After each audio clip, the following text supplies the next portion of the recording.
Yeah, I love Italy. I mean, you have many reasons to love it. Yeah, So I guess. I have a lot of friends here. It's a beautiful. I love Milan. I love Rome. I love Venice. Florence is one place I'd like to see more. I have not. I've been there once, but not And Venice? Have you been, of Venice. I love. course? Yeah, I went with. For the festival, for Yeah, somewhere, for of somewhere course. that was amazing. I'll never forget that. So this time you should go. You should go Florence as well. Florence and Rome. I mean, it's kind of unusual because we are in a hotel again. Yeah. Right. I'm always in a hotel. So this is basically and I've seen the latest movie you're shooting. It's like the title. It's a Motel Life. The Motel Life. Yeah, right? I know. Another So hotel. I What's wasn't happening able with to- me? Exactly. That's the point. I know. Funny enough, motel life is a lot different than the grandeur hotels like Chateau Marmont Of or the course, Principe or where we are here, Yeah, Diane. yeah. Yeah.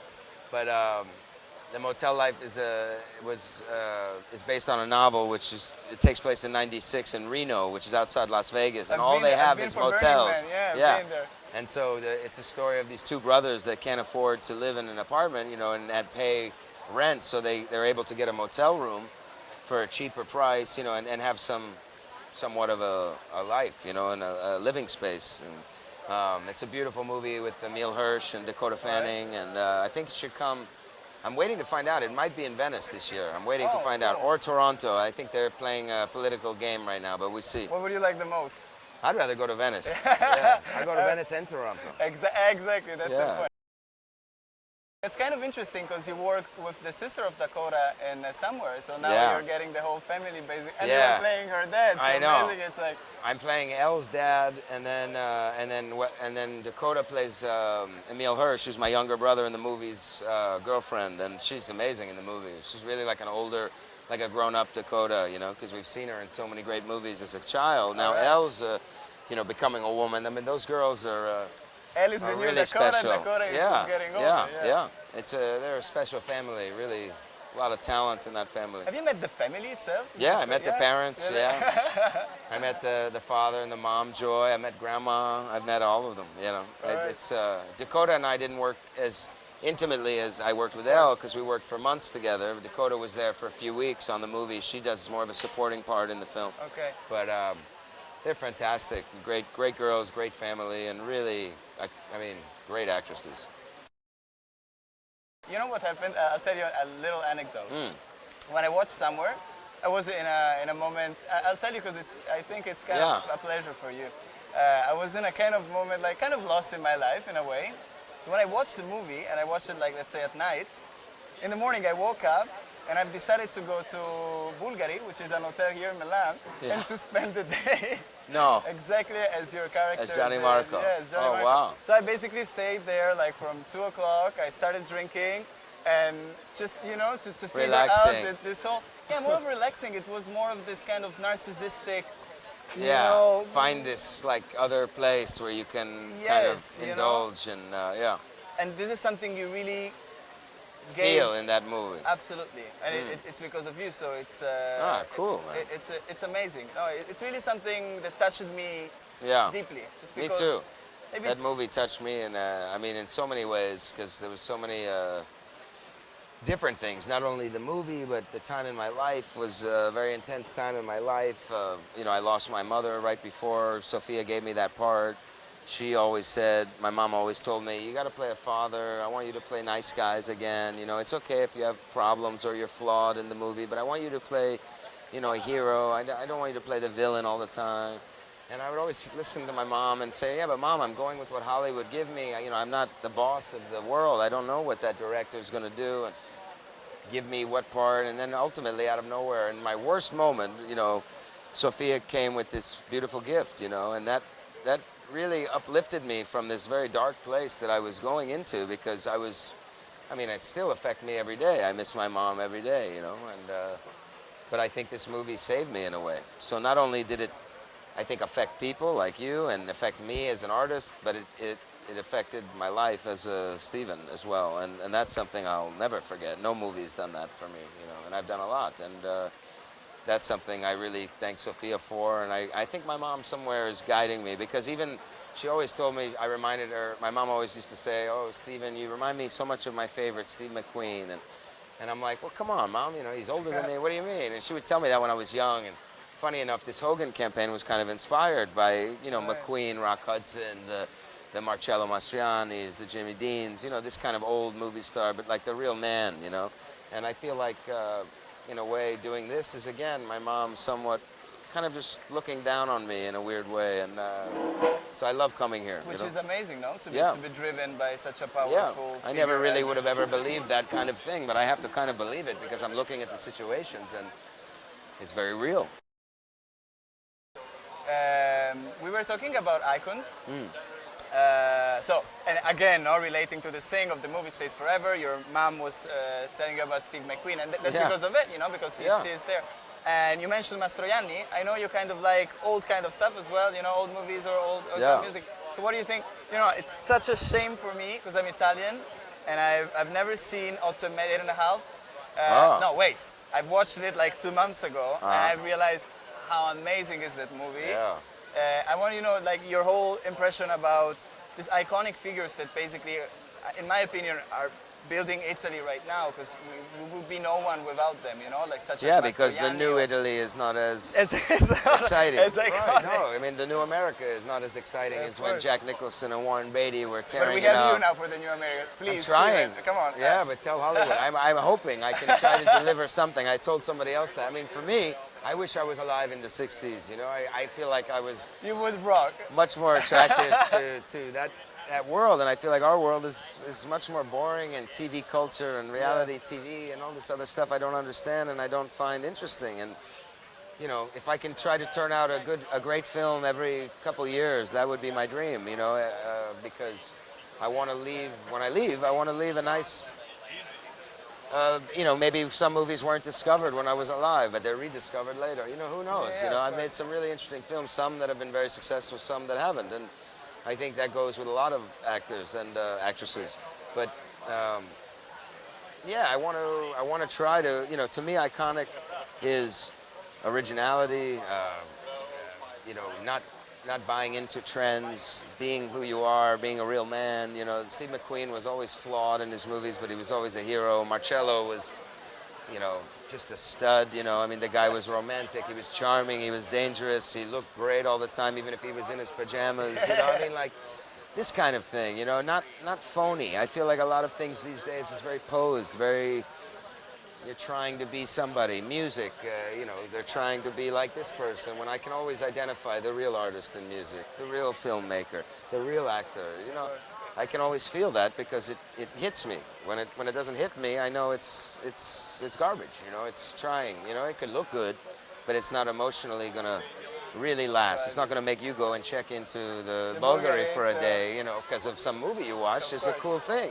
It's That's a amazing. great story. I'll tell Sophia that story. She'll love it. You know, and I've heard it before from other people in LA that went to the chateau and stayed a week. Yeah, you know, of they wanted course. to disappear, you know, and they wanted to feel like they could order room service. Just relax with nothing, you know. It's expensive to do that, but you know. And you did that Yeah. no, when you were 21 yeah. as well. So. Yeah, I did that, well, yeah, and then I ran out of money. Exactly. But But you know, the interesting thing is that you just said all these iconic figures like Mastroianni or James McQueen, or Steve McQueen, sorry, or James Dean or whatever, they all had kind of a, you know, like as you said, a man figure. And the interesting thing in your case is that you gave, let's say, a maturing man figure on screen. And you made it iconic at the same way without being, you know, the adventurous, the superstar, you Yeah, know, because it's you very were, subtle, your character almost. was very growing up and it was very sensible. You Yeah. could see all his you could understand maybe or creepy, identify. yes, and Yeah. you know, sides. And this is something, I mean, in my opinion, no one ever did. Yeah, it's a very in honest such a portrayal. specific Yeah. way. Sophia is that way. I mean, she's able to hit a very intense emotion with not revealing too much. You know, like that scene where I break down and cry is really the only time. And she told me, Stephen, I've never had a character do that in all my 4 movies. You know, and you know, it was like interesting because she's able to hit this emotional chord, resonate with people like you, without really killing you with emotion. You know, she's so subtle. She wanted all to be left behind, but to feel it. You know, and that's her gift. And she's a brilliant filmmaker and a brilliant lady, and I love her as my friend and as my captain. You know, I mean, I couldn't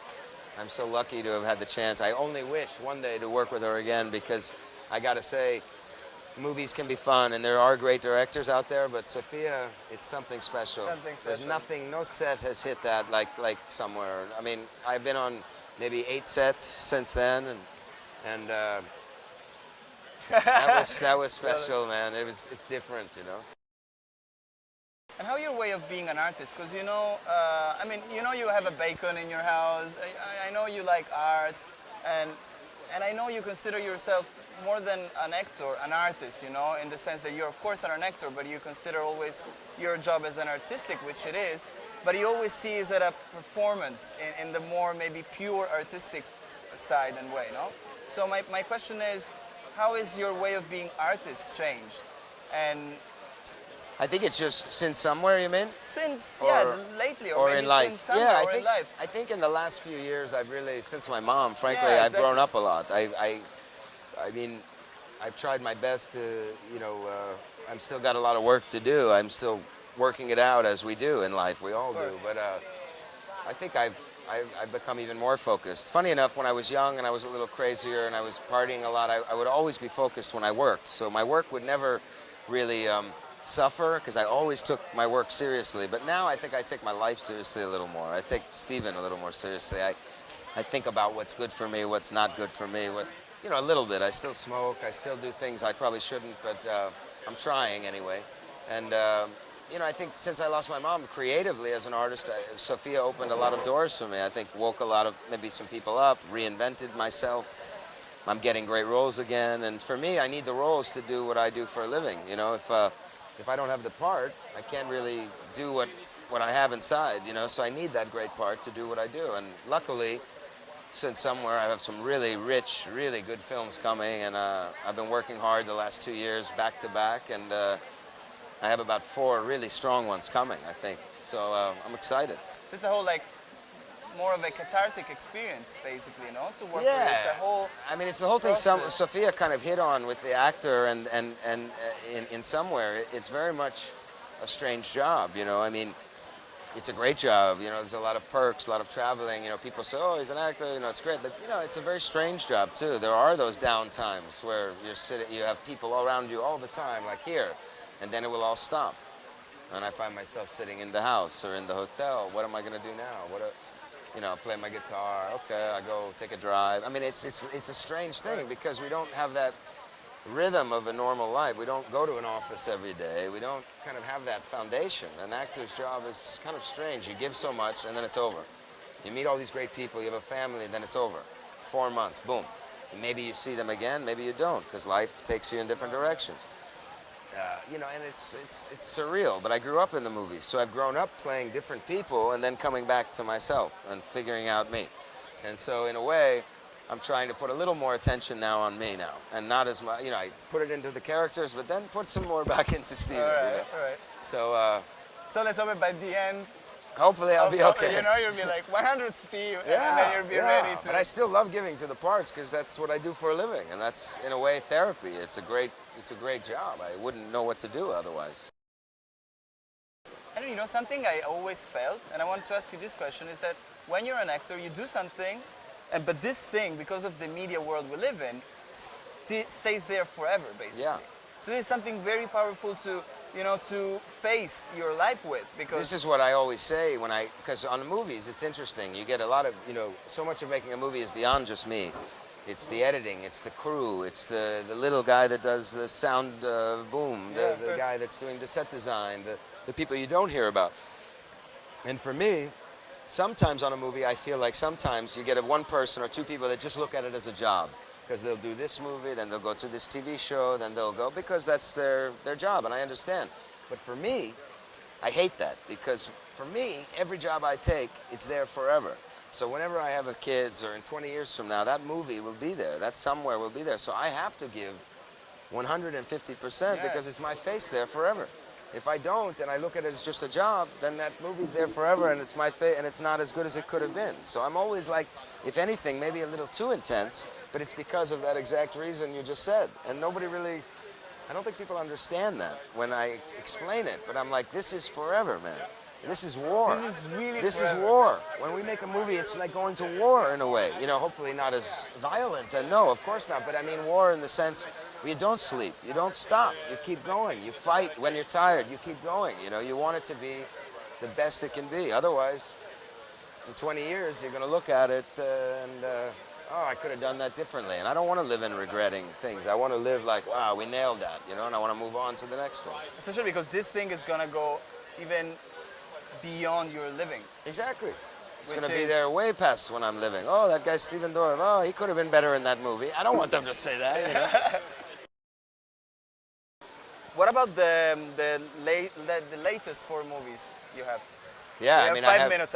I've seen the editor coming there and they Okay. go, 5 minutes. I have a great movie that I saw that I'm really excited about. I'm not sure when the release is. Maybe it will go to Venice. Maybe it will go to Toronto. We're waiting to find out. But it's called The Motel Life Okay, the Motel with Life, we Emile were Hirsch talking, and yeah. Dakota Fanning. We talked about that. Beautiful movie. Came out Seen fantastic. your break?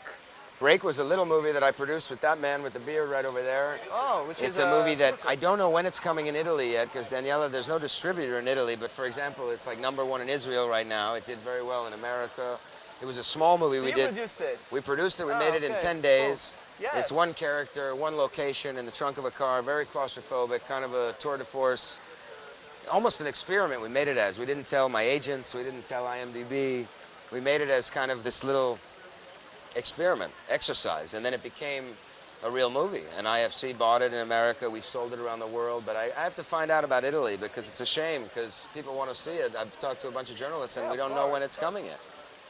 Then I have a great movie I did with David Jacobson, who did Down in the Valley and Dahmer, a very talented director, called Tomorrow You're Gone, with Michelle Monaghan, who's fantastic, and Willem Dafoe. Really cool movie, almost like David Lynch kind of movie, very dark, dreamy movie.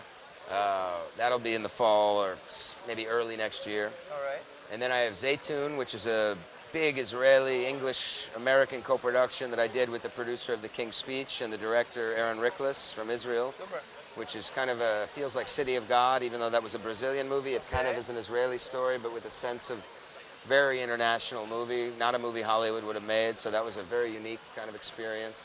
So I try to just mix it up. You know, I did Immortals After Somewhere, which was this big popcorn, Yeah, it was it. ab movie. Yeah. And then from that, kind of wanted to get back into the serious fare. So I'm hoping that in the next year, you know, people and you guys will You always did see so. a bunch of movies, you yes. know, different kinds. So I hope it as well.